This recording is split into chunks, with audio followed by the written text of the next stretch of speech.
I think it first begins with a discovery, a study of a place.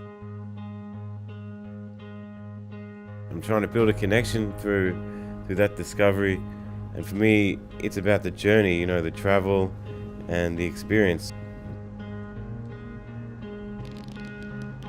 I've tried to go a little deeper in my discovery or explanation of this community. What I've noticed is that the isolation of this place has brought this community so close together that people, they go out of their way to help you. They'll go out of their way to help you because we are all trying to do the same thing. We're all trying to survive. We're all trying to live together.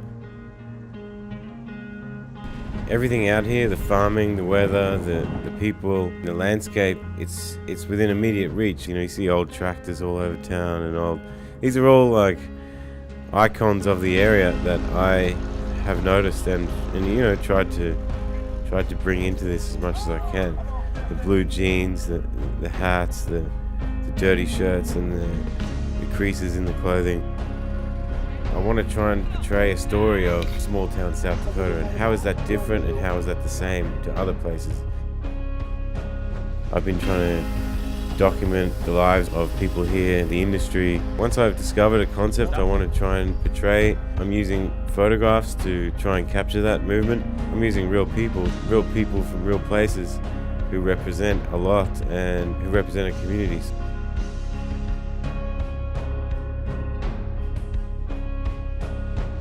My exchanges with people here, down at the bar, down at the petrol station every morning, are very special moments where, they can learn about me, they can learn about where I'm from, and, we can all learn about each other.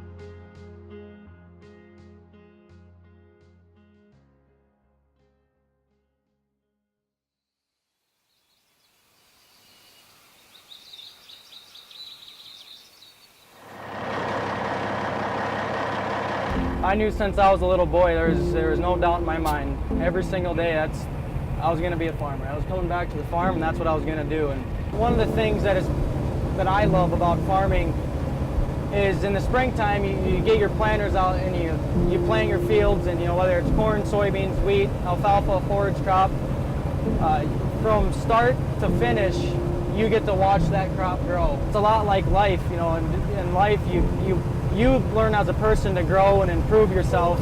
Well, in farming, every single day, something's changing. There's something different happening.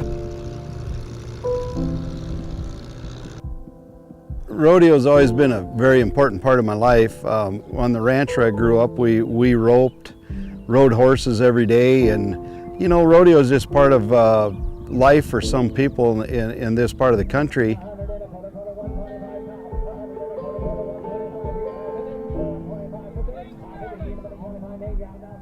In a rural community like this, the people are honest. People still have a lot of respect for each other and each other's properties.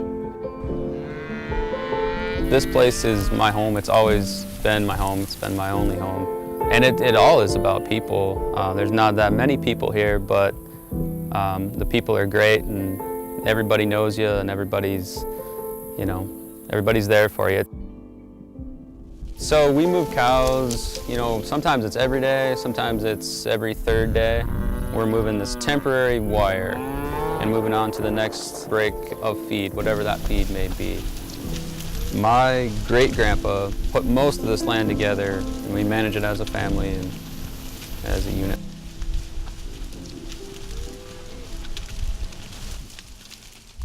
Can you imagine this whole country being this tall in grass at one time, instead of being all farmed like they do? See, and that's why I got into them. Part of it is because the whole country, was this tall grass. This is tall grass country here. Out here, you're free to do what you want to. At least I am.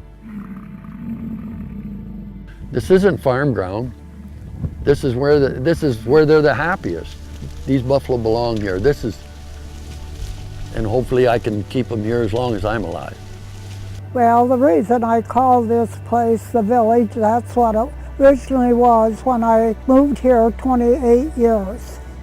I still drive. I'm 92 years old, and I can get around in a small town.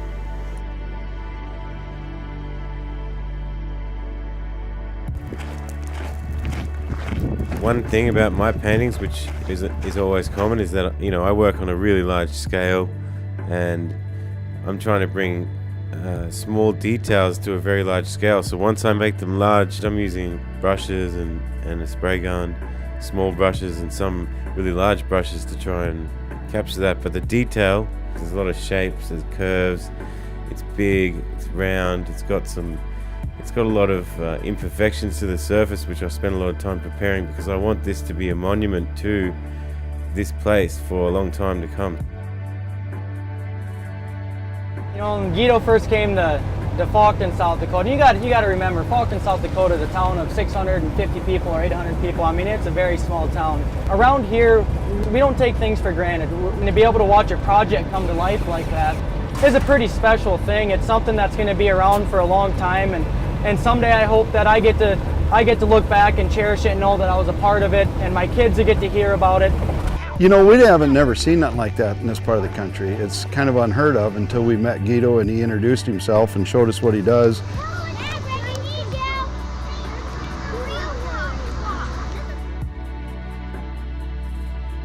To see murals on a building as big as what he does, there's no one in South Dakota, maybe even this part of the United States that I know of, that even has something like that.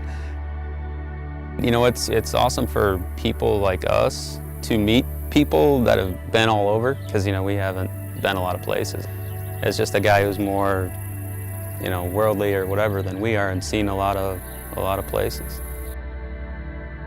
For me, I think often farming is like viewed in different ways, so it's eye-opening to see how much care people put into it. You know, they love their cattle, they love their grass, they love their land. I hope to connect different communities through these artworks, which I'm trying to pursue in this region, and I want people to go out of their way to experience something that may not have been on their original path.